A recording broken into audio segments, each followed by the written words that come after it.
Oui, peuple de Dieu, la repentance, c'est aussi le changement de vie. La repentance, c'est aussi le changement de notre caractère. La repentance, c'est aussi le changement de notre comportement. La repentance nous pousse à changer nos caractères. Lorsqu'on se répand, même notre façon de parler doit changer. Lorsqu'on se répand, même notre façon de s'habiller doit changer. Lorsqu'on se répand, même notre façon de vivre doit changer. La repentance, c'est aussi le changement de vie. C'est pourquoi Matthieu chapitre 3 au verset 8, Jean-Baptiste dira plus tard que produisez donc le fruit digne de la repentance. Si vous vous êtes déjà repenti, produisez le fruit digne de la repentance. Les actes, le caractère qui prouve que vous êtes repenti, le caractère qui prouve que vous avez abandonné certaines choses, le caractère qui prouve que vous avez crié en Christ. Mon frère et ma sœur, tu as abandonné le monde. Certes, oui, nous acceptons, mais prouve-nous par ton comportement, prouve-nous par ton caractère. Alléluia. Jésus dit qu'on le reconnaîtra par leurs fruits, non pas par le don spirituel. Même le sorcier navigue dans les dons spirituels. Seul ton caractère, seul ton comportement nous prouvera que tu as crié et que tu t'es repenti. En conclusion, peuple de Dieu, Dieu veut nous aider. Dieu nous aime. Alléluia. C'est son souhait, c'est sa volonté. C'est son plaisir, alléluia, de nous aider. Mais il y a quelque chose qui bloque, quelque chose qui empêche la main de Dieu, l'action de Dieu dans nos vies. Et la chose en question, c'est le péché. Le péché, c'est juste le fait de transgresser la loi de l'Éternel. Alléluia. Le péché nous bloque. Le péché nous freine, le péché nous cause aussi des faiblesses. Nous devons nous repentir, abandonner le péché. Mais pour arriver, deux choses nécessaires. Nous devons naître de Dieu. Naître de Dieu consiste à donner notre vie à Jésus. Si tu ne l'as jamais fait, fais-le. Fais-le. Alléluia. Deuxièmement, laisse demeurer la sémence de Dieu en toi. Et la sémence de Dieu, c'est la parole de Dieu. Plus la parole de Dieu commencera à abonder dans ton cœur, plus la parole de Dieu remplira ton cœur, plus ce qui est péché s'éloignera de toi. Plus tu t'approches de la lumière, plus les ténèbres s'éloignent de toi. Que le Seigneur vous bénisse. La suite au prochain numéro. Si vous pouvez continuez à prier. Demandez la grâce de Dieu. Invitez Jésus dans votre vie. Nous glorifierons ensemble le Seigneur. Alléluia. Oh Jésus, merci Père.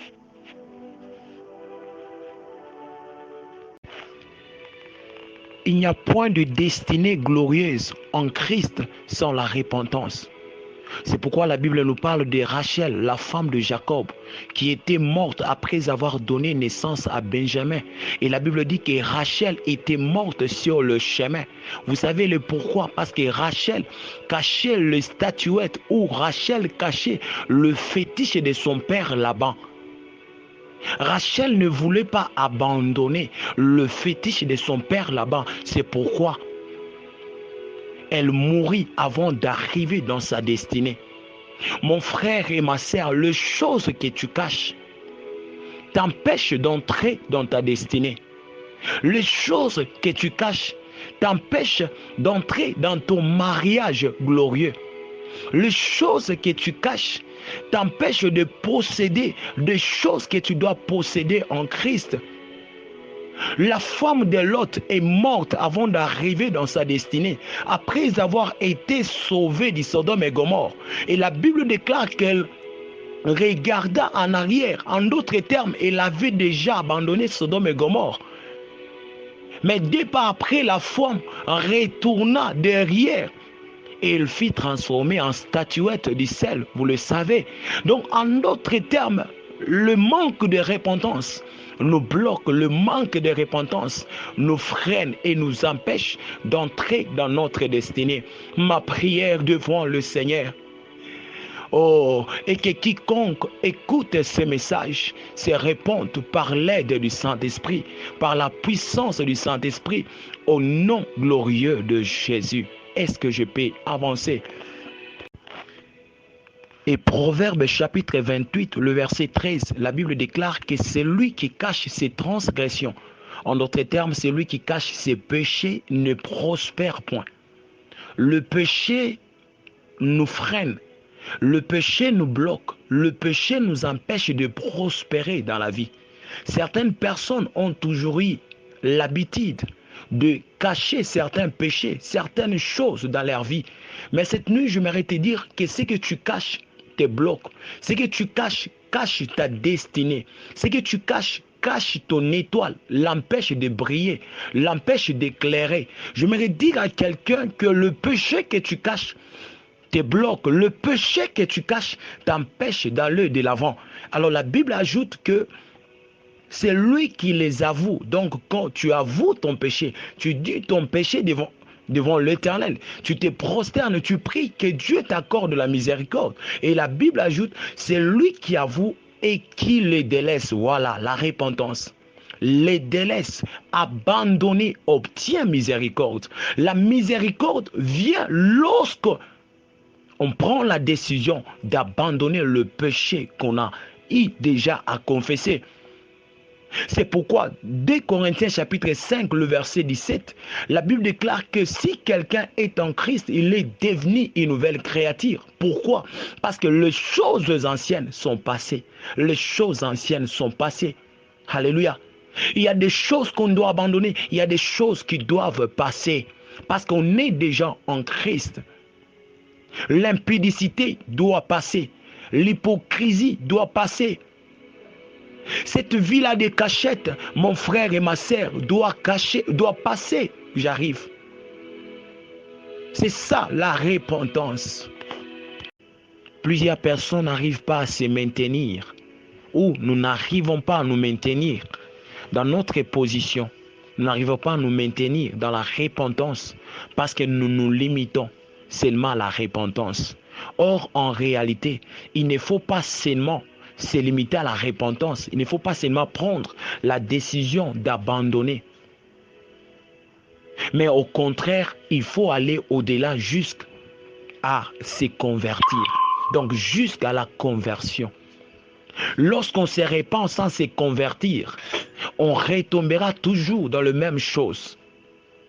La seule chose qui nous donnera de ne plus retomber dans les choses abandonnées, dans les choses dont nous avons pris la décision de ne plus retomber, c'est la conversion.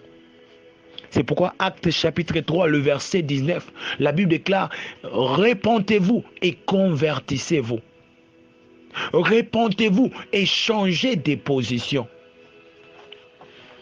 Marc chapitre 1er, commençant par le verset 4 jusqu'au verset 15, Jésus explique mieux ce que Pierre est en train de dire.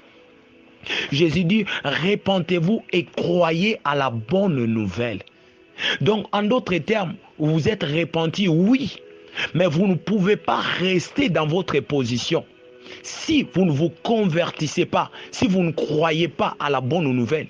Donc, en d'autres termes, ce qui vous donnera de vous maintenir dans votre position, dans la repentance, c'est la conversion. C'est sa foi en Jésus. Jésus dira plus tard que sans moi, vous ne pouvez rien faire.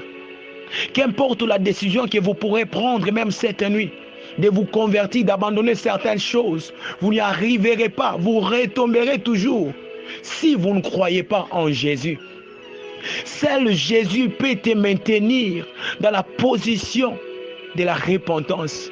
Et lorsque tu crois en Jésus, il t'envoie son Saint-Esprit et le Saint-Esprit nous capacite et le Saint-Esprit nous conduit dans toute la vérité. Le problème, c'est la conversion. Le problème, c'est Jésus.